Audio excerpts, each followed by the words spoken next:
Bonsoir les amis, j'espère que vous allez bien. Alors que la paix du Seigneur soit avec nous tous et toutes. Alors, je vais me tenter un sujet qui pourrait intéresser beaucoup de personnes, que ce soit des jeunes ou moins jeunes. En effet, je vais vous parler de la sexualité du point de vue chrétien, du point de vue catholique. Pour cela, je me suis inspiré de beaucoup de documents, que ce soit des documents de la théologie morale chrétienne, mais aussi de différents articles de presse scientifique, etc. Et donc, je vous invite également à trouver tout cela dans un site fantastique qui s'appelle jésusmarie.fr. Vous avez plus de 2000 livres en téléchargement gratuit, 2000 livres catholiques. Donc, que ce soit l'histoire des saints, des Bibles en tout genre, de la théologie morale, en passant vraiment par un tas de choses, tellement qu'il y en a. Alors, dans le plan de cette vidéo, je vais essayer de voir si elle ne dure pas trop longtemps, donc je m'arrêterai peut-être à un moment où pour en faire plusieurs. On va regarder en fait le lien qu'il y a entre la création de notre personnalité en passant par la maîtrise de sa sexualité, la confusion qu'il y a entre le sexe et l'amour. On va parler aussi des enjeux de l'adolescence par rapport à la sexualité. Et on va parler du mythe du sexe juste pour s'amuser. Vous savez, le sex friend maintenant qui est très très à la mode, ou le sexe comme divertissement et le piège en fait de l'érotisme.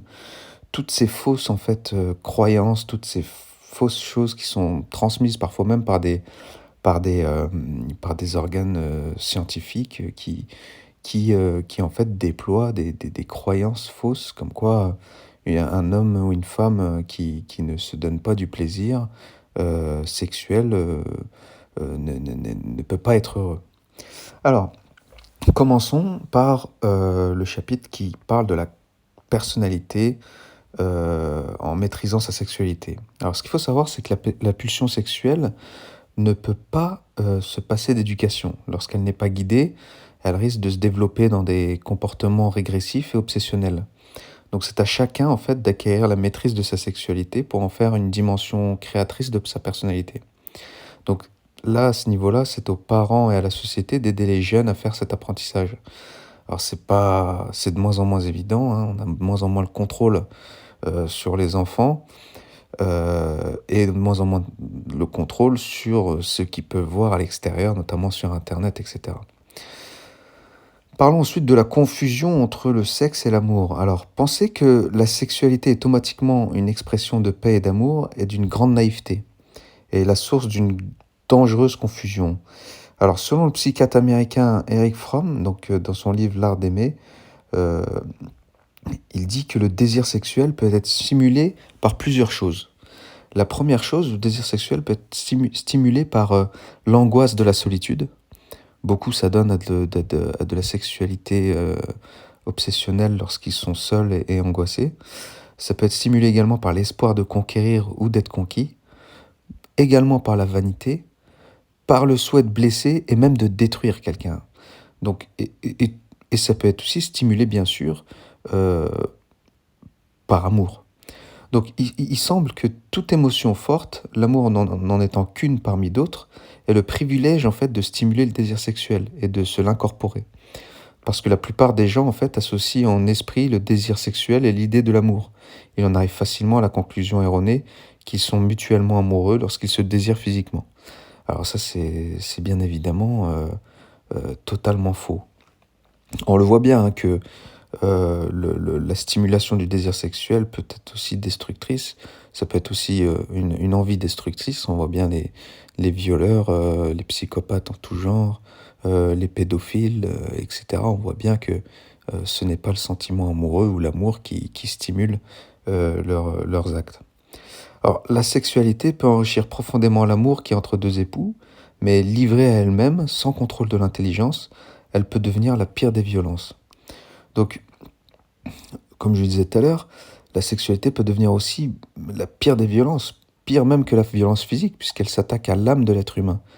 C'est le cas pour le viol, la pédophilie, l'esclavage sexuel. D'ailleurs, quand on parle de ça, la théologie morale chrétienne du point de vue de la sexualité prouve que l'islam est faux, bien évidemment. En effet, l'islam permet d'avoir des esclaves sexuels, en plus des 4 épouses maximum légitimes que peut avoir l'homme musulman. L'islam permet d'avoir des esclaves sexuels avec lesquels il n'a pas besoin d'être marié.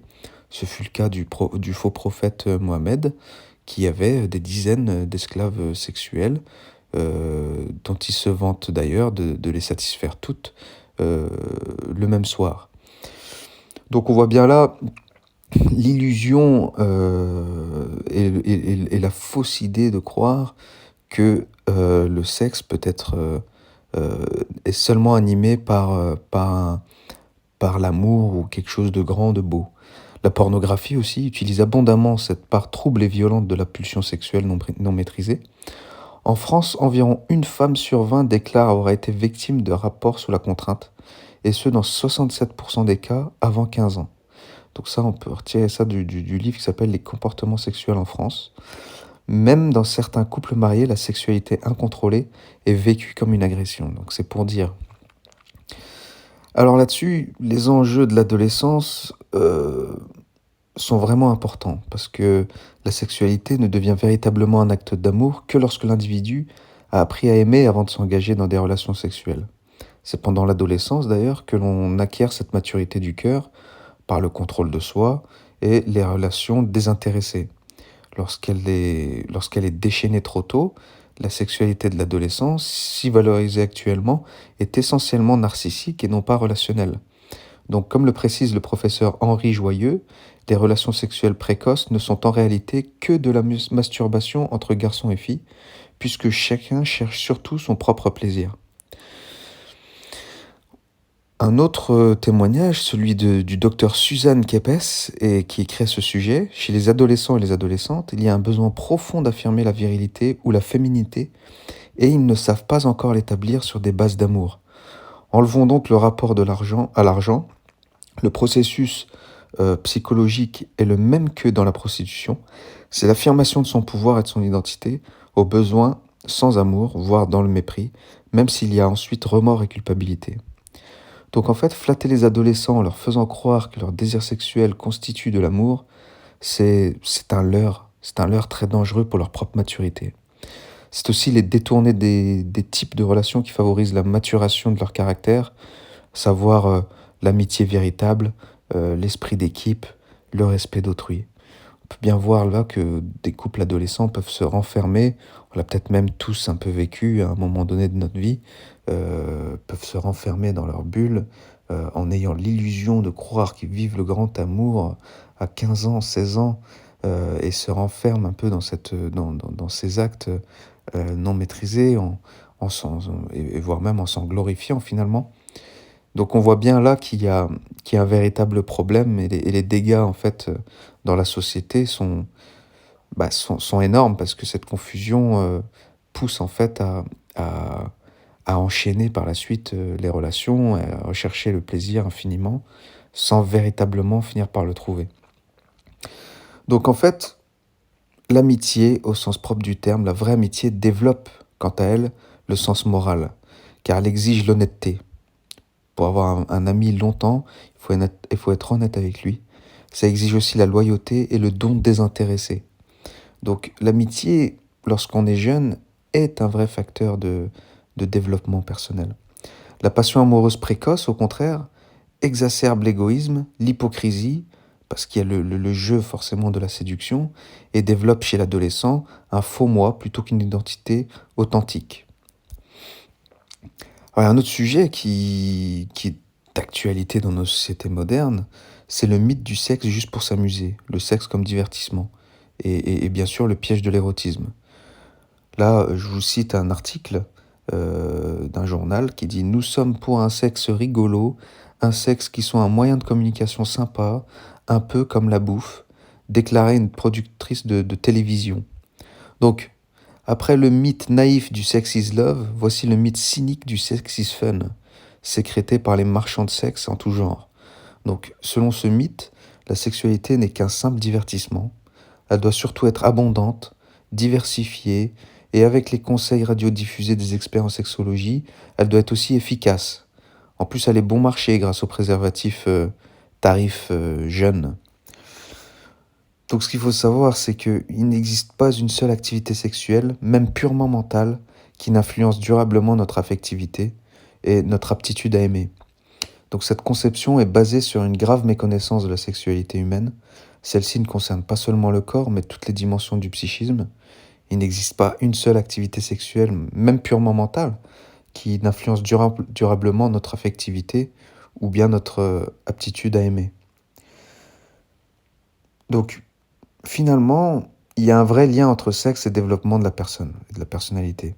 Toute expérience sexuelle est mémorisée dans le subconscient et crée une empreinte émotionnelle et mentale.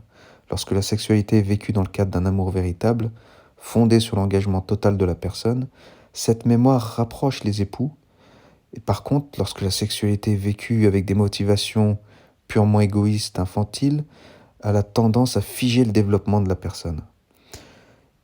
Et là, c'est là qu'on arrive au sujet le plus dingue, ce qui est la pornographie en fait. La pornographie aujourd'hui, c'est une drogue. C'est une drogue qui ne donne pas son nom, qui affecte des millions d'hommes, en moindre mesure les femmes. Elle détruit en fait l'intimité des couples en y introduisant la violence sexuelle. Et voilà pourquoi une sexualité non maîtrisée a tendance à devenir de plus en plus compulsive, voire obsessionnelle. Il est aujourd'hui prouvé que la pornographie fonctionne comme une drogue, c'est-à-dire une drogue en vente libre, qui représente environ 25% du chiffre d'affaires de la presse et 40% de celui de la vidéo, ce qui est énorme. On passe insensiblement de la pornographie douce à la pornographie dure. L'accoutumance à la pornographie affecte en France des millions d'hommes. Elle détruit de nombreux couples, puisque des maris intoxiqués soit se désintéressent de leurs femmes, soit projettent sur elles les fantasmes de violence et d'humiliation dont leur imaginaire est saturé à force d'en voir. Et enfin, la pornographie favorise le développement de la criminalité sexuelle. Ça donne des idées aux psychopathes, ça donne des idées aux obsessionnels du sexe.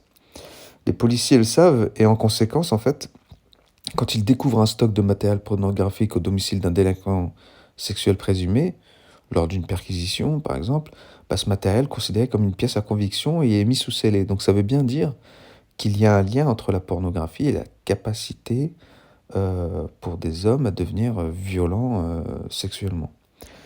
Alors, selon une enquête qui a été faite dans les prisons, 82% des pédophiles avouent le rôle déterminant de la pornographie dans leurs pensées et leur comportement.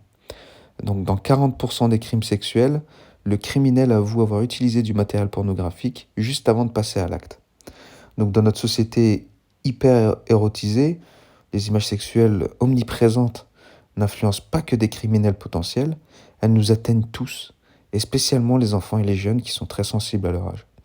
Donc une des conséquences est la montée de l'impuissance masculine dans les pays industrialisés. Oui, parce que en fait, finalement, un homme qui passe son temps à se masturber, eh bien, il finit par... en fait, il se féminise finalement, il se dévirilise, il perd en fait sa puissance, sa puissance physique, son attrait pour les femmes finalement, sa capacité à aller de l'avant, à draguer, à entreprendre, à être actif dans la création d'une relation, etc., etc. Donc, le vagabondage sexuel, finalement, c'est une grosse arnaque qui émousse en fait la puissance du sentiment. Posons-nous par exemple cette question, faut-il coucher pour apprendre à aimer? Donc on a beaucoup qui disent oui, avant de se marier, il est bon d'essayer la chaussure avant de l'acheter, etc. Et puis, voilà, aujourd'hui dans nos sociétés modernes, il est inconcevable de ne pas coucher avec la personne avant de s'engager avec elle.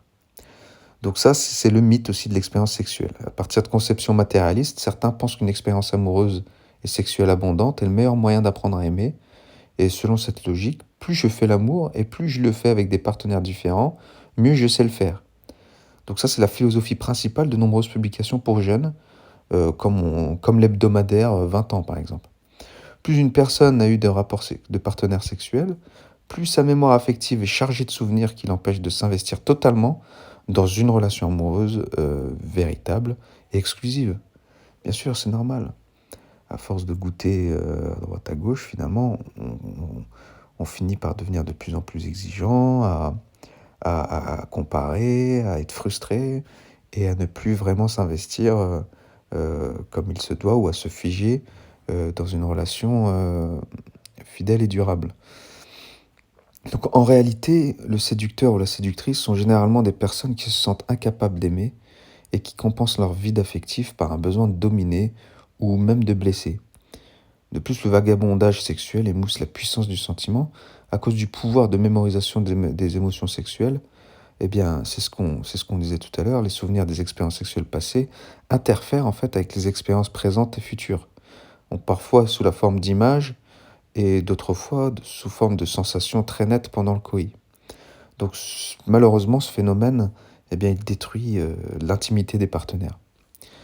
Alors c'est ainsi que plus d'une personne, plus une personne a eu de partenaires sexuels, plus sa mémoire affective, donc son cœur, est chargé de souvenirs qui l'empêchent de s'investir totalement. Et la situation idéale reste celle de la virginité avant le mariage, bien sûr. Donc là, on va pas condamner ou jeter la pierre sur tous ceux qui ne sont pas préservés avant le mariage. Moi, je ne suis pas là du tout pour juger. D'ailleurs, je suis pas du tout en position de le faire. Mais j'espère quand même que cette vidéo permettra d'ouvrir un peu nos esprits et de nous éclairer en fait par rapport à ce sujet qui est finalement central. Donc dans ce cas, en fait, lorsque la virginité est préservée avant le mariage, et là on voit bien que Dieu nous a donné des commandements, non pas pour nous ennuyer, nous embêter, mais c'est vraiment pour notre bien, eh bien, dans un cas pareil, la sexualité du couple est un lieu secret, qu'aucune autre personne n'a souillé et qui fortifie l'intimité du couple. La virginité du corps permet la virginité du cœur. Loin de présenter un handicap, le manque d'expérience sexuelle avant le mariage permet aux couples mariés de faire ensemble la découverte de ce jardin de délices. Et selon la psychologue Colin Mast, elle dit que dans le mariage, l'expérience et les souvenirs de la relation exaltent le désir des partenaires de mieux se connaître et d'approfondir leur relation. Le sexe les unit ensemble, enrichissant et stimulant leur engagement mutuel. C'est d'ailleurs là la deuxième fin de l'acte sexuel dans le catholicisme. La première fin étant la procréation et la deuxième étant l'enrichissement, la stimulation et l'amour au sein du couple. Et donc dans le mariage, l'expérience et les souvenirs de la relation exaltent vraiment le désir des partenaires. Et donc les jeunes qui ont déjà été impliqués dans des relations sexuelles prémaritales peuvent changer de vie en commençant par l'abstinence, en se constituant ainsi une deuxième virginité pour se préparer au mariage. Alors c'est tout à fait possible. Il est tout à fait possible de se recréer finalement une virginité, non physique mais spirituelle, par exemple lorsqu'un couple qui veulent vivre de manière chrétienne, de manière catholique, se connaissent, eh bien, la meilleure manière d'apprendre à se connaître, de s'aimer véritablement, et de ne pas s'emprisonner dans du sentimentalisme ou voilà, dans le désir, uniquement dans le désir, ça laisse pas trop de place à la raison et à l'intelligence. Et, et c'est vraiment de l'esclavage, c'est une prison en fait. C'est facile à imaginer, hein, lorsque vous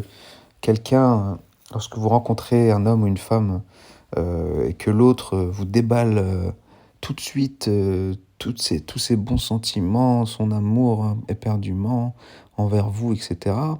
Quelque part, il y a une dette qui s'installe. Il y a une dette qui s'installe au sein de la relation.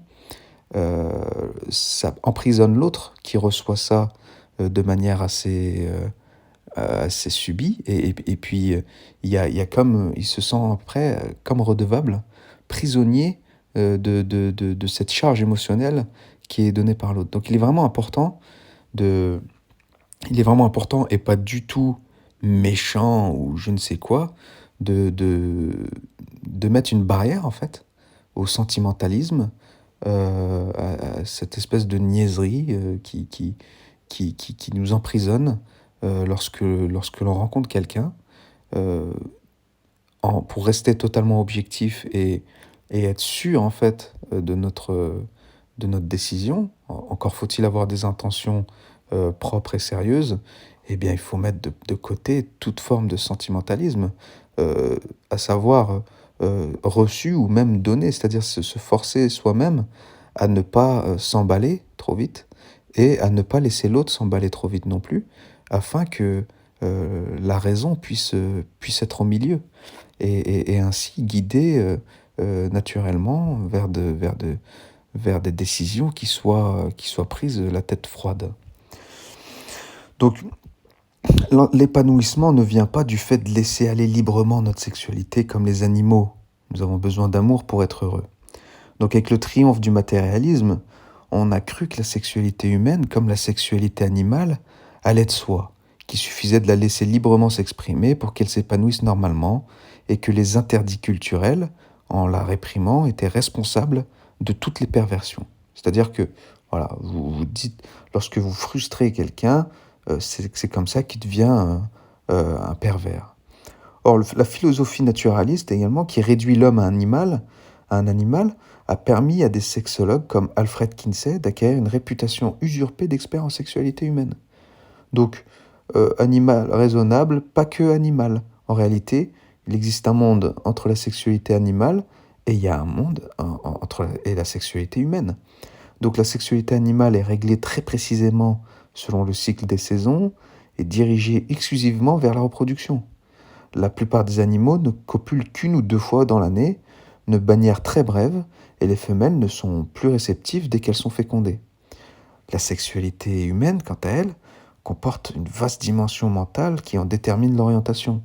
Les psychanalystes et les biologistes ont aujourd'hui renoncé à parler de la sexualité humaine comme d'un instinct animal et préfèrent l'appeler pulsion, c'est-à-dire une force que chacun dirige en fonction de la signification qu'il lui donne, selon les modèles qui l'influencent ou les idéaux qui ont pu être transmis. Ensuite, il y a également l'adolescence. L'adolescence, c'est un âge idéal pour le sexe ou un âge de maturation ou de construction décisive de sa personnalité. On considérait par exemple autrefois que la pulsion sexuelle faisait son apparition avec la puberté et n'atteignait sa maturité qu'à la fin de l'adolescence. L'adolescence, c'était la transition entre l'enfance et l'âge adulte, au cours de laquelle la maturation du cœur nécessitait la discipline des sens. Depuis en fait les années 60 environ, au contraire, on valorise l'adolescence comme l'âge idéal par excellence pour les expériences sexuelles. Donc voilà le mythe de la libération. Jouant sur le sentiment d'invulnérabilité et d'omnipotence propre à cet âge, notre culture exacerbe en fait toutes les pulsions narcissiques, antisociales et autodestructrices de l'adolescent. Donc au lieu de l'aider à s'acheminer vers la maturité sociale, nous vivons, comme l'affirme le psychanalyste Tony Anatrella, dans une société d'adolescentrique. Voilà. Donc quelles sont les séquelles de l'activité sexuelle précoce ? Alors, les expériences sexuelles sont profondément déstabilisantes pour les adolescents. Elles les propulsent dans un monde d'émotions qu'ils n'ont pas les moyens de gérer malheureusement. Elles leur donnent l'illusion d'être capables d'aimer alors qu'ils recherchent surtout dans l'expérience sexuelle la confirmation de leur virilité ou de leur féminité pour plus que le bonheur de l'autre finalement. Et les expériences sexuelles deviennent alors des sources de malentendus tragiques pour les adolescents. Elles constituent un facteur de risque prédominant dans les dépressions et les suicides d'adolescents. Selon une étude américaine, 36% des adolescents qui tentent de se suicider viennent de vivre la rupture d'une liaison. Donc c'est pour dire, heureusement les adolescents ne sont pas tous autant affamés de sexe qu'on essaye de le faire croire. Le rapport ACSF sur les comportements sexuels en France a révélé que l'âge du premier rapport sexuel se situe aujourd'hui en moyenne à 17 ans pour les hommes et 18 ans pour les femmes.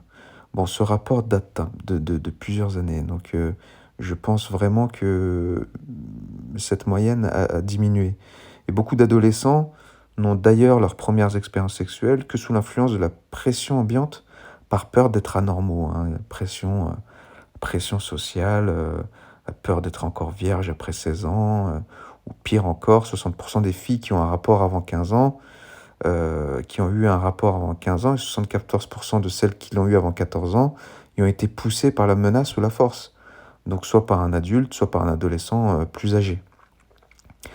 Donc l'âge du premier rapport sexuel se situe aujourd'hui en moyenne autour de 17 ans. Donc où est donc en fait la logique de la promotion du préservatif chez les moins de 14 ans, quoi.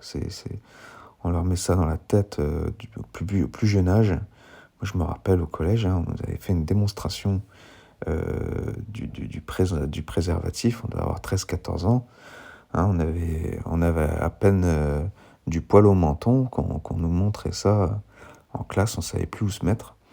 Enfin voilà, aujourd'hui, on pousse en fait les jeunes sous prétexte de prévention, de sécurité, à en fait mettre la sexualité en lumière en fait. Donc c'est très perverse parce que euh, la société met en avant le sexe, donc vous gifle et vient vous caresser en vous disant il faut quand même se protéger, les gars, il faut quand même se protéger. Donc voilà, c'est ça un système pervers, c'est celui qui vous frappe et qui vous caresse en même temps. Donc au niveau de la sexualité, c'est exactement pareil. Alors voilà pourquoi la morale catholique nous appelle à la chasteté. Elle nous appelle à la chasteté parce que c'est un facteur d'équilibre. Aujourd'hui, de nombreuses études le prouvent. Voilà, ces études prouvent que la chasteté est un facteur d'équilibre chez les jeunes. Un sondage qui a été réalisé par le Who's Who Among American High School Students montre que 73% des étudiants les plus performants étaient vierges.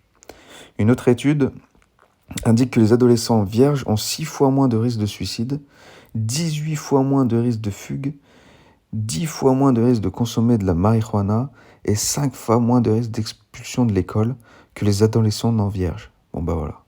Les faits et les chiffres sont frappants. Et selon l'éducateur Guy Durand, les expériences sexuelles, notamment chez les jeunes, risquent de bloquer leur développement affectif vers la maturité psychosexuelle.